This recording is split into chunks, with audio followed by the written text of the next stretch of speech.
ہے، ناز کرتا ہے زمانہ، ناز کو بھی ناز ہے، تم بلندی پر رہو دل کی یہی آواز ہے۔ عزیزان گرامی، نعتیہ کلام کے بعد اب میں اصل مقصد یعنی تقریر و خطابت کے میدان کی طرف لے کر چلتا ہوں۔ مدرسہ ہادہ کی انجمن بندے فاروق کا عظیم مقصد ہے تعلیم کے ساتھ ساتھ تقریر و خطابت کے پروگراموں میں حصہ لے کر لوگوں کے سامنے اپنی معافی ضمیر کو ادا کرنے میں مکمل مہارت حاصل کرنا ہے۔ اس کے بنا پر مدرسہ کے منتظمین نے انجمن بندے فاروق قائم کیا، جس میں ہر ہفتہ تقریری پروگرام اساتذہ کرام کی موجودگی میں ہوتا ہے، جس میں الحمدللہ ہر جماعت کے بچے دلچسپی کے ساتھ حصہ لیتے ہیں۔ اسی سلسلۃ الذہب کی ایک سنہری کڑی ہماری انجمن بندے فاروق ہے۔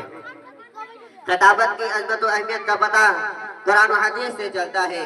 قرآن میں اللہ تعالیٰ نے ارشاد فرمایا ہوا افصح منی، اور حدیث میں ہے ان من البیان لسحرا کہ بعض بیان تو جادو کا اثر رکھتا ہے، جس کا پس منظر یہ ہے کہ دو آدمی مشرق سے آئے اور شاندار تقریر کی، لوگ ان کے بیان پر تعجب کرنے لگے تو آپ صلی اللہ علیہ وسلم نے اسی موقع پر فرمایا تھا ان من البیان لسحرا۔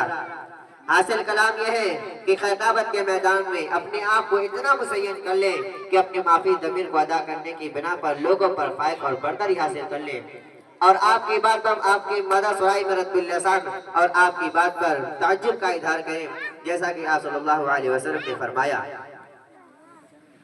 لہذا اب زیادہ تفصیل و تطویل میں نہ جاتے ہوئے اپنی فہرست کے سب سے پہلے مقرر کو پیش کرتا ہوں، جن سے میری مراد محمد قاسم متعلم عربی دوم کیوں آئیں اور اپنے مخصوص آہنگ کے ساتھ سلسلہ خطابت کا آفرین آغاز فرمائیں اس شعر کے ساتھ۔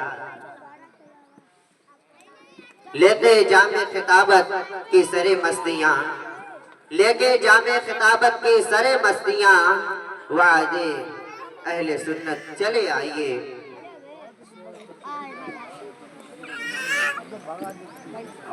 السلام علیکم ورحمۃ اللہ وبرکاتہ۔ نحمده ونصلی علی رسولہ الکریم، اما بعد فاعوذ باللہ من الشیطان الرجیم، بسم اللہ الرحمن الرحیم، وأنتم الأعلون إن كنتم مؤمنین، صدق اللہ العلی العظیم۔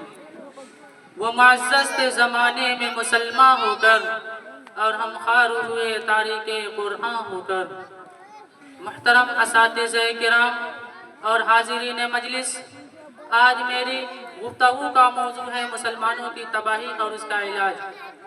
آئیے اس موضوع کے تحت ہم اپنے شاندار ماضی پر ایک نظر ڈال کر مستقبل کے تعمیر و ترقی کا سامان تلاش کریں۔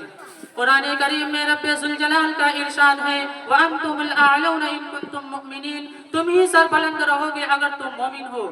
یہ ارشاد باری ہماری پوری تاریخ کا اختصار ہے، اسی میں ہماری کامیابی کا راز مضمر ہے۔ تاریخ کے سینکڑوں واقعات ہمیں یہ بتانے کے لیے کافی ہیں کہ جب بھی ہمارا رشتہ اللہ اور اس کے دین سے مضبوط رہا تو سربلندی و کامیابی ہمارے قدم چومے، اور جب کبھی اس رشتہ میں کسی قسم کی کمزوری آئی تو عزت و رفعت کے آسمان سے ہم ذلت و پستی کی طرف جا گرے۔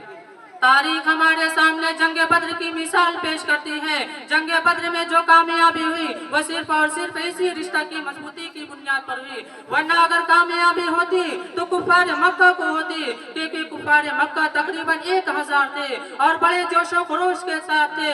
ان کے پاس 700 اونٹ اور سواری کے لیے 200 گھوڑے تھے، نیز سب کے ہاتھ میں تلوار اور جنگی ہتھیار موجود تھے۔ ادھر ابو جہل، عتبہ، شیبہ، حنظلہ، عبد المطلب جیسے شجاعت کے پیکر آزمودہ کار تھے۔ ادھر بیچارے مسلمان بے سر و سامان، کل تعداد 313، سواری کے لیے 70 اونٹ اور 2 گھوڑے ہیں، 5 پیدل ہی سفر کر رہے ہیں، اور کسی کے ہاتھ میں نیزہ اور کمان ہے تو تلوار نہیں، اور کسی کے ہاتھ میں تلوار ہے تو نیزہ اور کمان نہیں۔ محترم بزرگوں، دوستو، جب مقام بدر پر پہنچتے ہیں تو دیکھتے ہیں کہ کفار مکہ بلند مقام پر خیمہ زن ہو چکے ہیں، جہاں پانی کی بھی فراوانی ہے۔ ادھر بیچارے مسلمانوں کو ریتیلی زمین پر خیمہ زن ہونا پڑا، ایسی جگہ پر کہ اگر کسی کو پیاس لگے تو ایک گھونٹ پانی پینے کو نہ ملے۔